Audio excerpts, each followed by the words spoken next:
Hello नमस्कार दोस्तों, स्वागत है आप सभी का अपने यूट्यूब चैनल में। आज की वीडियो में हम बात करने वाले उन तमाम विद्यार्थियों के लिए कहीं ना कहीं जिसने अभी आईटीआई एग्ज़ाम दिए हैं और उनके मन में एक डाउट बन रहा है कि हम आईटीआई में पास हुए हैं या नहीं हुए हैं, आपका रिजल्ट कब तक आएगा। तो आज की वीडियो में सारी चीज़ जानेंगे। और जिसने अभी तक अपना एग्ज़ाम नहीं दिया है या किसी कारण उसका एग्ज़ाम छूट गया है, फीस जमा नहीं होने के कारण या कॉलेज का कोई भी समस्या होने के कारण या लेफ्ट ओवर वाले बच्चों के लिए या कोई सेंटर पर नहीं पहुंच पाया, उन सभी बच्चों के लिए भी हम सब चीज़ बताएंगे कि आपका पेपर कब होगा। तो कोई भी इस वीडियो को अभी स्किप ना करे, कोई भी इस वीडियो को छोड़कर ना जाए।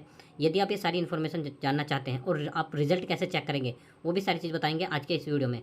तो सबसे पहले दोस्तों आपसे रिक्वेस्ट होगी, यदि आप इस चैनल पर नए हो तो चैनल को सब्सक्राइब कर लीजिए और बेल आइकन को प्रेस कर लीजिए, जिससे कि आने वाली हर वीडियो का नोटिफिकेशन आपको सबसे पहले मिलता रहे।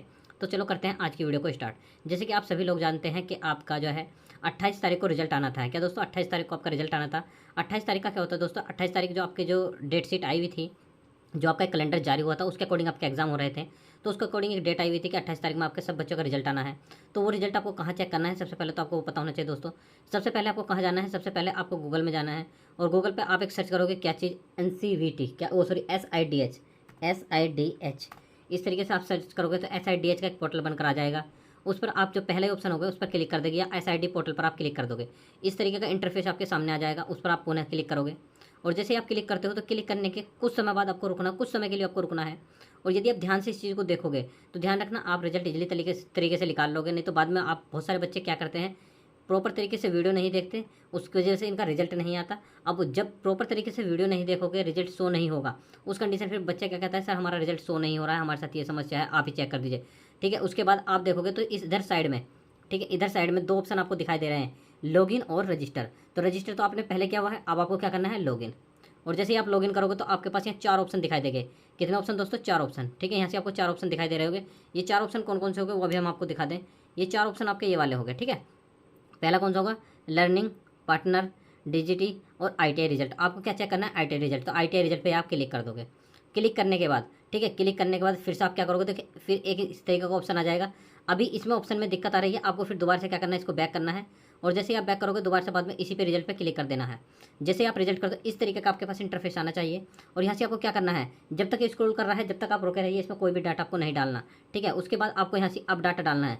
सबसे पहले आपका रोल नंबर 00, जिस तरीके से भी आपका है 00, इसमें आपको नहीं लगानी, आपको इसमें लगाना है कैपिटल R। अब इसके बाद आपका कोई भी रोल नंबर हो, जैसे कि 230809, यहाँ तक सभी का रोल नंबर बिल्कुल आपका सेम होने वाला है। इसके बाद जिसका जो भी रोल नंबर है वो अपने अकॉर्डिंग डाल सकता है। ठीक है दोस्तों, इसके अकॉर्डिंग जिसका जो भी रोल नंबर है वो अपने अकॉर्डिंग डाल सकता है। यहाँ से आपको रोल नंबर डालना, उसके बाद यहाँ से आपको डेट ऑफ बर्थ डालनी है। डेट ऑफ बर्थ जो होगी आपको कैलेंडर के अकॉर्डिंग डालनी है। ठीक है ना, तो इसमें यहाँ से कुछ नहीं करना है, यहाँ से आपको जाना है कैलेंडर पे और कैलेंडर पे जाने के बाद जिसकी जो भी डेट ऑफ बर्थ है उसके अकॉर्डिंग वो डाल सकता है। सबसे पहले आपको यहाँ से साल सेलेक्ट करना है। ठीक है, आप जैसे मान लो किसी का 96 है तो आपको 96, उसके बाद आपका जौन सा भी महीना है, अगस्त 5, या जिसकी जो भी मतलब डेट ऑफ बर्थ है उसके अकॉर्डिंग आपको चलना होता है। उस तरीके से आप कर दोगे। यदि आप सही डाटा डालते हो तो वहाँ से ही आपको खुल जाएगा। यदि मान लो आपका डाटा प्रॉपर तरीके से ठीक नहीं होगा तो आपको थोड़ी सी समस्या आ सकती है। उसके बाद जिसका भी डाटा होगा, ठीक है ना, अभी जिसका भी आप डाटा डाल रहे होगे, एक यदि आप ध्यान से देखोगे तो आपको एक चीज़ दिख रही होगी कि इधर आपके यहाँ से कॉर्नर में एक इंटरफेस बनकर आ जाएगा और यहाँ से इसमें पूरी चीज़ इसमें आपको लिखी हुई मिलेगी। क्या चीज़, यहाँ से ट्रेनेज डिटेल होगी आपके पास, क्या होगी दोस्तों, ट्रेनेज डिटेल होगी। या विजुअल आपका रिजल्ट होगा, व्यू रिजल्ट, या ग्रेवेंस होगा, या प्रैक्टिकल एग्जामिनेशन। यहाँ से आपको नीचे वाले में कुछ नहीं करना। ठीक है ना, सिर्फ आपको क्या है, रिजल्ट चेक करना है। रिजल्ट वाले सेक्शन में जाओगे इस तरीके से और यहाँ से जो है जब रिजल्ट वाले सेक्शन में जाओगे तो एक चीज़ का ध्यान रखना। ठीक है, यहाँ से आपको तीन इंटरफेस बनकर दिखाई दे रहे होंगे यदि आप ध्यान से देखोगे तो। ठीक है, ये आपको इंटरफेस से दिखाई दे रहे हैं तीन। अब यहाँ से किसी का रिजल्ट आता है, जैसे कि आपको पता है कि रिजल्ट आने की डेट क्या है, 28 तारीख। तो यहाँ से देखिए रिजल्ट अभी क्या है, result is a not declare, यानी कि अभी तक आपका रिजल्ट नहीं आया है। ठीक है, यहाँ से दो है, यहाँ एक एक, यानी कि यहाँ से जिसकी बैक आई थी तो यहाँ से तीन कंडीशन हो रही होगी, अन्यथा आपके यहाँ दो ही कंडीशन होगी, यानी कि फर्स्ट ईयर की एक, सेकंड ईयर की एक। इसके अकॉर्डिंग फिर तुम्हें क्या करना है, जो रिजल्ट वाला सेक्शन होगा इसी पे ही क्लिक करना होगा इस तरीके से।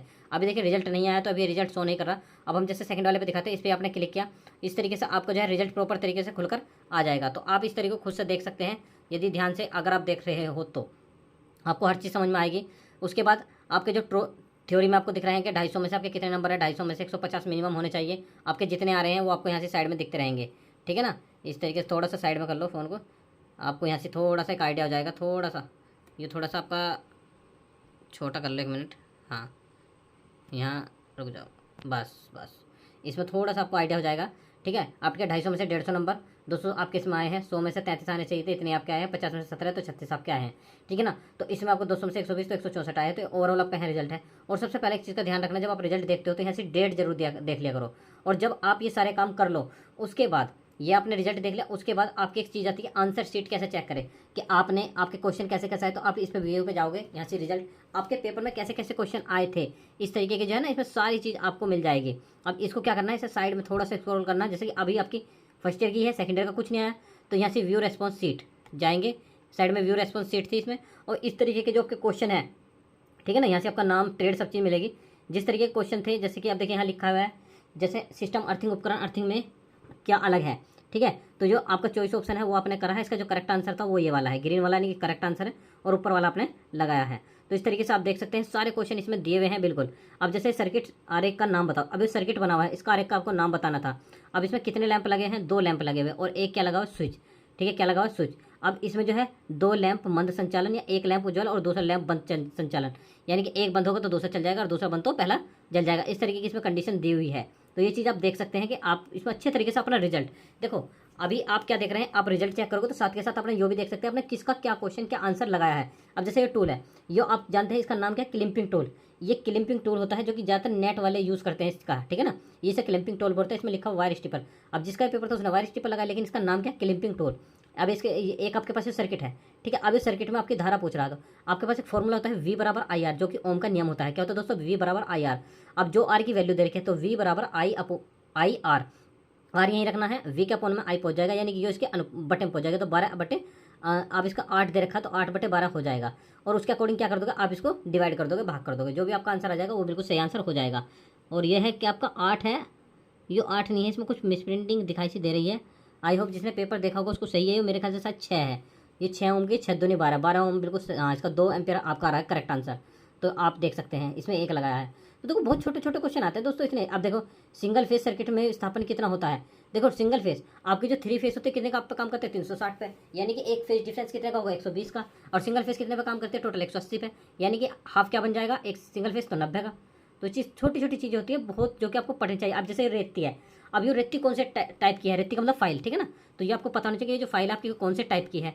इसमें सारे क्वेश्चन आपको इजीली तरीके से मिल जाएंगे। डिजिटल घड़ी कौन से सेल प्रयोग की जाती है, मरकरी सेल यूज़ की जाती है। प्रतिरोधकता की ऐसा इकाई क्या है, मोह, ठीक है, या ओम का उल्टा, ओम प्रति सेंटीमीटर, ठीक है। ओम मीटर आपको देखने में लिखा हुआ भी है। उसमें एमसीबी का प्रयोग होता है। अब एमसीबी की फुल फॉर्म भी आपको पता होनी चाहिए, ठीक है। अब इसमें सारी चीज़ है, इसमें सारे सर्किट बने हुए हैं।